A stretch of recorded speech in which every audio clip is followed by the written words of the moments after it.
మనం అనుకున్నట్టు ఈ నరజన్మ మహా మంచి జన్మ, మహావిష్ణు జన్మ కనుక ఇది ఇప్పుడే వచ్చింది, క్రీస్తుపూర్వం వచ్చింది అనుకోవటానికి వీలు పడదు. ఈ జన్మలోకి వచ్చినాం కనుక వాళ్ళు ఏదో సాధించుకున్న పుణ్యఫలాలను బట్టి ఆ పేర్లు వస్తుంటాయి. కనుక తన వల్లనే వచ్చింది అనుకోవటానికి వీలు పడదు. ఇదంతా మనిషి జన్మ అనేది మహావిష్ణు స్వరూపం కనుక ఈ సృష్టి మొత్తం కూడా మహావిష్ణు వల్లనే ఏర్పడుతుంది. కనుక ఈ విష్ణు, ఈశ్వర, బ్రహ్మ ముగ్గురు 3 పాత్రలు ఎప్పుడూ నెరవేరుతూనే ఉంటారు. కనుక ఎండాకాలం బ్రహ్మ పరిపాలన కనుక ఏ ఆకులన్నీ కూడా రాలిపోయి ఏడున్నరా అని చెప్పని కన్నిప్పి చూడగా అక్కడ దాన్ని కూడా అగపడేటట్టుగా అవుతుంది. ఆ తర్వాత ఈశ్వరుడి పరిపాలన వస్తుంది. అప్పుడు వానలు సకాలంగా కురిచి 33,66,6 జీవరాశులు కూడా పుట్టి అన్నీ ప్రబలించాలి.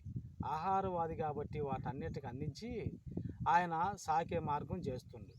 ఆ తర్వాత మహావిష్ణు పరిపాలన వస్తుంది. వాన గురవదు, ఎండ గాతుంటుంది, అయినా చల్లంగా ఉంటుంది. అది మహావిష్ణు పరిపాలన.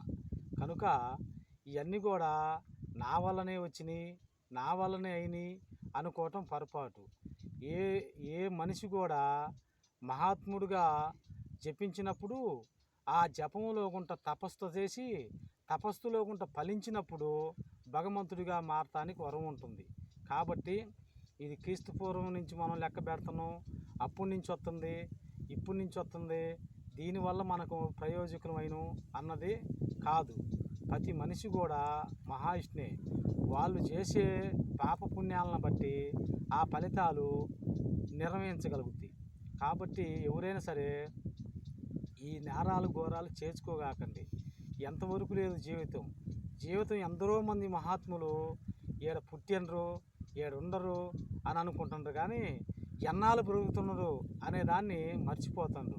కాబట్టి మర్చిపోకుండా జీవించటమే ఇది పుట్టినట్టుగా. కనుక ఆ మహానుభావుడు చేసిన మంచి పని, మంచి జపం, మంచి తపం వలన ఆయనకి ఆ పేరు రాగలిగింది.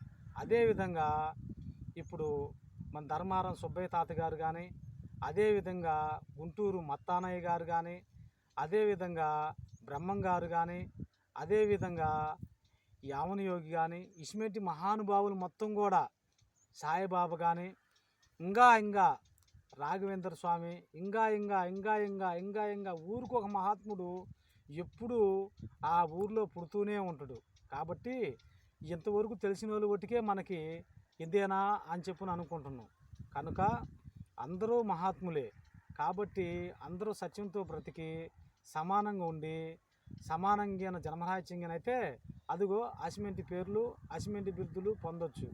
కాబట్టి ప్రపంచంలో ఏదంటే అన్నిటికంటే ముఖ్యమైనది సంపాదించుకోవాల్సిన ఆస్తి భక్తి.